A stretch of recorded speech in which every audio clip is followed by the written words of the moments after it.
Hi, welcome to another episode of Science Made Simple. I'm Firhad and I'm a science specialist here at the Pique Lab. In this video, I'll be analysing a past year examination question from the topic of atoms, ions and molecules. I've placed the question in a handout and you may download it for free by clicking on the link in the description box below. So let's begin. Question 5. The diagram below shows the electronic structure of substance M. And from this diagram, we're supposed to determine the mass number of substance M. In an atom, where do you find the electrons? The electrons are arranged in electron shells outside the nucleus. So if I were to draw the nucleus in, the electrons are represented by this X. That first circle which I'm highlighting in green, that represents the first electron shell. How many electrons are there in the first shell? There are 2 electrons in the first shell, so I will write the number 2 followed by a dot. In fact, the first shell can hold a maximum of 2 electrons. Now, what about the second shell, the one I'm highlighting in blue? How many electrons do you see? There are 8 electrons in the second shell. So I'm going to write the number 8. So that represents 8 electrons in the second shell. In fact, the second shell can hold a maximum of 8 electrons. What about the third shell, the one I'm highlighting in purple? How many electrons do you see in the third shell? There are 3 electrons in the third shell. So I'm going to write the number 3 to represent 3 electrons in the third shell.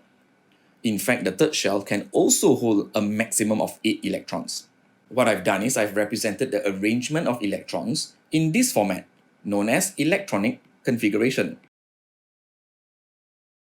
So the electrons can either be represented using a diagram, which is known as electronic structure, or the numbers that I've just shown you, known as electronic configuration.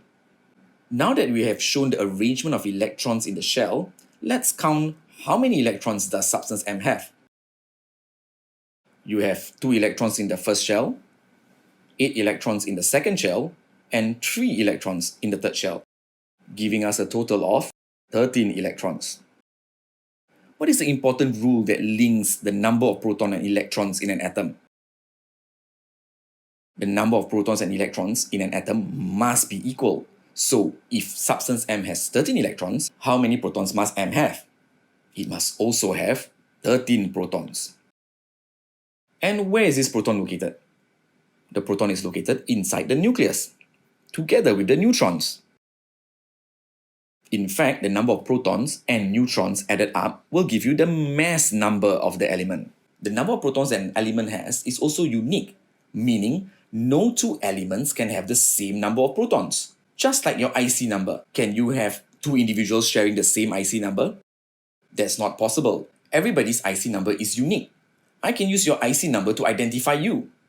Similarly, I can use the number of protons to identify exactly which element I'm talking about. So now that we know that substance M has 13 protons, I'm going to give you some time to refer to your periodic table to determine which element is this with proton number 13.